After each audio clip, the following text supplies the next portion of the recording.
Welcome to AI World TV, your go-to destination for everything artificial intelligence. Discover the captivating landscape of AI, where advanced technology finds real-life application. Subscribe to AI World TV for webzine articles, reports, podcasts, videos, live events, and latest trends. Hear from top industry leaders and discover how AI is transforming industries and our daily lives. Okay, let's unpack this. We've received some really fascinating source material for our deep dive today. Yeah, it looks interesting. We've got an article from AI World Journal. That's right, about some groundbreaking work at Stanford. And also a recent Science Friday interview clip. Got it. And the topic is AI and cancer, right, but a specific angle. Exactly. It's about how artificial intelligence is, well, fundamentally reshaping how we understand cancer itself. Okay. So for this deep dive, we're looking at how researchers are kind of moving beyond just sequencing the genes of a tumor. And instead, they're mapping something they call the cellular neighborhood. The cellular neighborhood? Like, who's living next to whom? Sort of. Think of it like going from just knowing the blueprints of a house to really understanding all the dynamics happening between everyone inside it. Okay, I'm with you. So it's the context, the environment. Precisely. And well, what's truly fascinating here, based on these sources, is the work led by Dr. Sylvia Plevritis and her team at Stanford. Right. She was featured in that Science Friday piece. Yeah. They're using AI to delve into the spatial architecture of tumors? Spatial architecture, so the 3D layout. Exactly. They're essentially viewing tumors not just as, a clump of bad cells, but as these incredibly complex, tiny ecosystems. Ecosystems, wow. Yeah, and they've even coined a term for this concept, the colocateome. Colocateome, okay, that's a new one. It is, and this concept, well, it could be a potential game changer. How so? Because understanding how different cell types, immune cells, connective tissues, even blood vessels, how they're physically arranged, and interacting within that tumor space, that could unlock secrets. Secrets about what? Like why treatments work sometimes and not others? Exactly that. Why they succeed or fail, and, potentially paving a path towards truly personalized therapies. Okay, so our mission for this deep dive is clear then. We need to explore this idea. Right. What exactly is this colocateome? How on earth is AI capable of mapping something so intricate? Good question. And, yeah, what does this kind of wild, hidden world inside tumors actually mean for the future of cancer treatment? Let's get into it. Get ready, because some of the findings here, I think they're genuinely surprising. Agreed. So this idea of a tumor as an ecosystem, that's really sticking with me. Dr. Plevritis mentions on Science Friday that it's full of communicating cells, right? Not just the cancer cells. That's really the core shift the sources are emphasizing. I mean, historically, a massive focus in cancer research has been on genetic mutations. Sure. The specific DNA errors. Right, within the tumor cells. And look, that's crucial, no doubt about it. But this work says we're missing a huge part of the picture if we just ignore the environment, the entire neighborhood. The colocateome. The colocateome is precisely that. It's the complex, spatially organized community of cells, and importantly, their interactions within the tumor mass itself. And these aren't just like passive bystanders, these other cells. No, not at all. They're actively influencing each other and influencing the tumor's behavior. Imagine maybe a city, right, where you have different groups, residents, police, infrastructure workers, all crammed together. Right. How they're arranged and how they, talk to each other, that drastically affects how the city functions or, malfunctions in the case of a tumor. That makes sense. It's the interactions. Exactly. And mapping this level of complexity across potentially thousands of tumors, I mean, that's where AI becomes absolutely indispensable. Because the sheer scale, the human eye just can't process that amount of data. Is that it? That's it, exactly. They're analyzing these massive data sets. We're talking high-tech pathology slides, spatial transcriptomics, molecular assays. Whoa, okay. Lots of different data types. Right, and even linking this back to patient health records. The scale is just, the source mentions data measured in petabytes. Petabytes. That's, yeah. I mean, that's astronomical. Yeah. They're trying to cram the entire digital content of, several libraries of Congress? Something like that, yeah. Into analyzing just a tiny slice of tissue. So how does AI even begin to handle that? That's a good point. It requires really sophisticated AI models. These aren't simple algorithms. Right. These models, they computationally process all this immense data, layer by layer, to essentially build these incredibly detailed digital maps. Digital maps of the tumor neighborhood. Yep. And these maps don't just show which cells are present, but crucially, where they are relative to each other, where they colocate. Hence the name, colocateome. Exactly. And the AI can even start to infer how they might be signaling or behaving based just on their physical proximity. It's like creating a highly detailed, interactive 3D map of that cellular city we talked about. Okay, so the AI isn't just saying there's a cancer cell here and look, an immune cell over there. No, it's much more nuanced. It's understanding the relationship between them based on like how close they are and how they're arranged. Precisely. And this is where that term high-dimensional relationships comes in, which Dr. Plevritis mentions. High dimensional. Okay, break that down. It just means that the AI is looking at many, many different factors simultaneously. Not just cell types and locations, but maybe levels of specific proteins, how close they are to blood vessels, maybe genetic markers, and the spatial context, all tangled together. Wow. Yeah.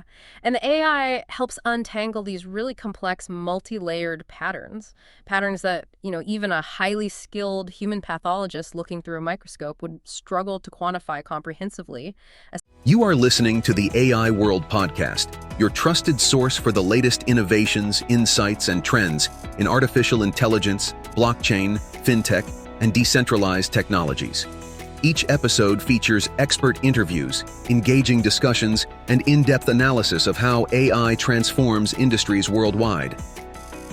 Stay ahead of the curve with the latest articles and exclusive reports from the AI World Journal, covering everything from emerging technologies to industry breakthroughs. For more news, global events, and access to AI World Society circle gatherings, visit us at aiworld.tv.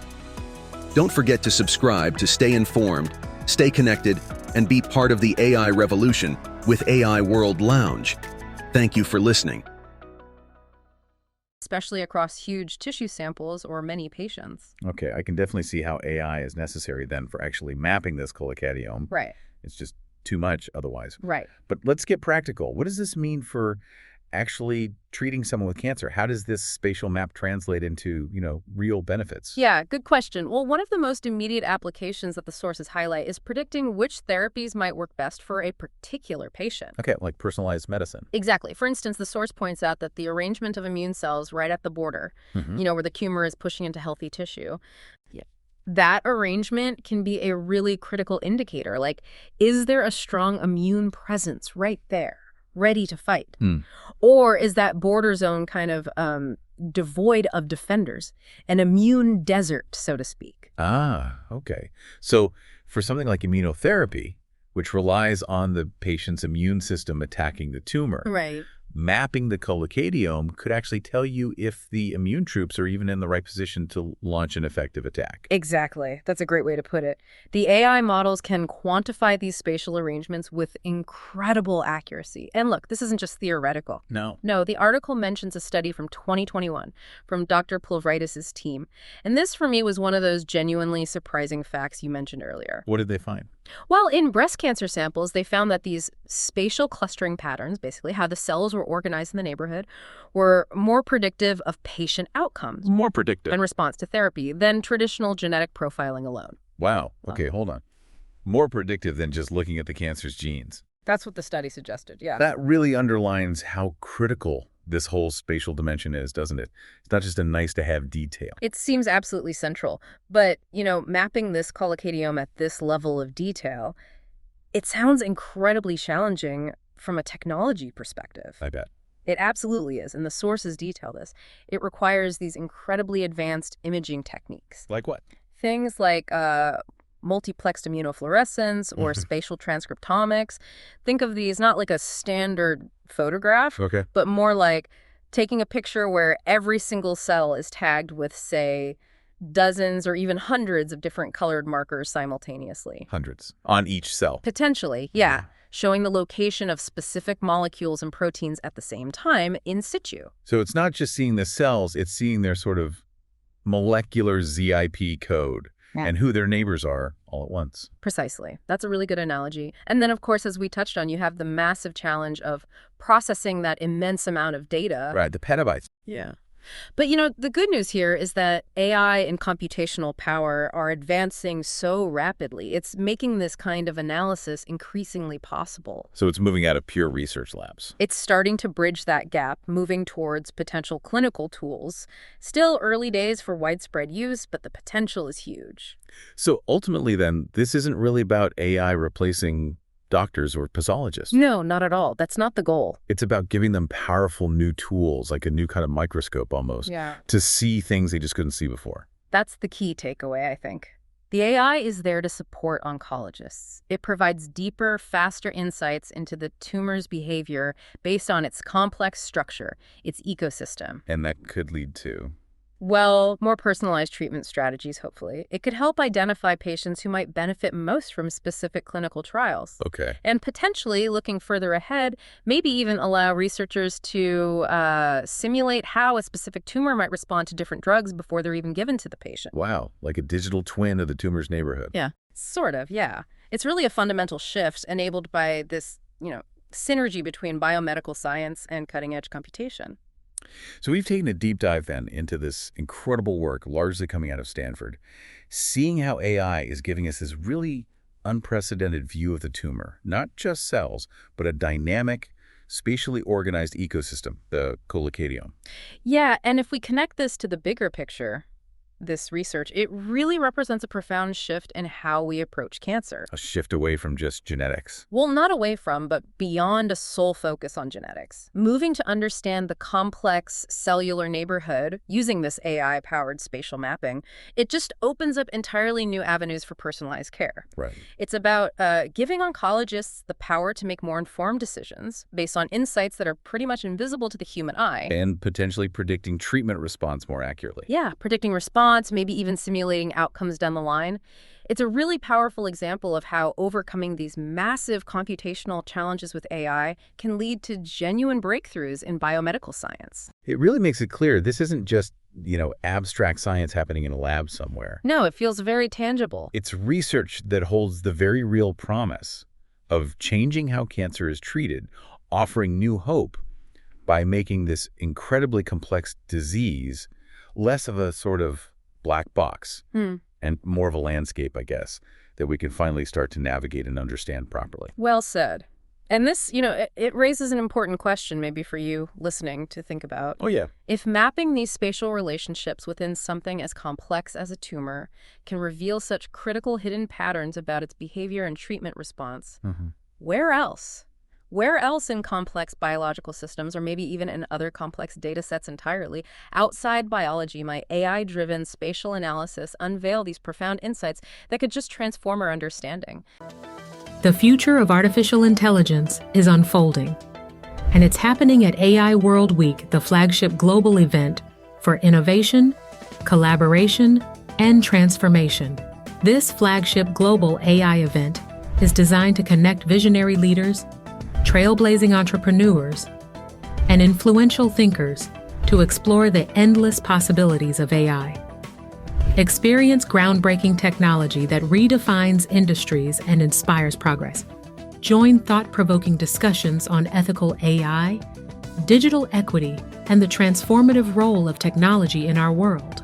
Build meaningful connections that catalyze innovation and drive impact. AI World Week is powered by AI World Society, a global movement dedicated to advancing AI responsibly and ensuring it serves humanity.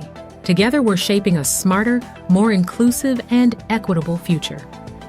Continue your journey beyond the event with the AI World Journal, offering expert insights, in-depth analysis, and the latest trends shaping the AI landscape. This is your opportunity to lead, to innovate, and to transform the world with AI. AI World Week. We invite you to join us and embrace the AI revolution.